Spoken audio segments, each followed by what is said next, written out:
ঝটপট করে বানিয়ে ফেলুন খুব সহজে উচ্ছে আলুর চচ্চড়ি। মানে একদম শুকনো শুকনো গরম ভাত দিয়ে খেতে অসাধারণ লাগে। দেখুন উচ্ছে নিয়েছি, আলু নিয়েছি, ব্যাস আর কিচ্ছু লাগবে না। এদিকে ভাত ফুটতে দিয়ে দিয়েছি, না না মাছও হবে, কিন্তু এটা দিয়েই আমি অর্ধেক ভাত খেয়ে নেবো। সর্ষের তেল দিয়েছি, দিয়ে পাঁচ ফোড়ন আর শুকনো লঙ্কা একটা ছিঁড়ে দিয়েছি। ব্যাস আমার মশলার ফোড়ন বলতে এইটুকুনি। এইবার উচ্ছে আর আলু দুটো একসঙ্গে আমি ঢেলে দেবো, দিয়ে বেশ কিছুক্ষণ ধরে একটু নাড়াচাড়া করতে হবে।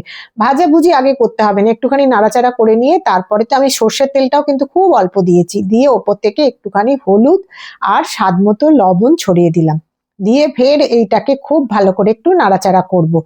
ভালো করে নুন টুন দিয়ে নাড়াচাড়া করে এটাকে আমি বেশ কিছুক্ষণের জন্য ঢেকে দেবো। এটা কিন্তু জল দেবো না, একদম শুকনো শুকনো ঢাকাতেই সেদ্ধ হয়ে যাবে। আলু চন্দ্রমুখী আছে আর উচ্ছে ছোট ছোট করে করা আছে, সেই জন্যে কোনো রকম জল দিতেই লাগবে না। এর থেকে যেই জলটা বেরোবে সেতেই এটা সেদ্ধ হয়ে যাবে। দেখুন মোটামুটি আমার সেদ্ধ হয়ে এসছে, আর এবার খালি নেড়ে নেড়ে বেশ কিছুক্ষণ টাইম ধরে একটু ভাজা ভাজা করে নেবো।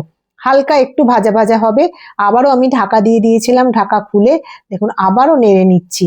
এই আলুও সেদ্ধ হয়ে গেছে, উচ্ছেও সেদ্ধ হয়ে গেছে।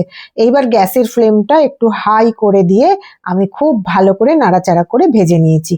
ব্যাস আমার রান্না রেডি। এবার গরম গরম ভাতে গরম গরম উচ্ছে চচ্চড়ি দিয়ে পুরো এক থালা ভাত খাওয়া হয়ে যাবে।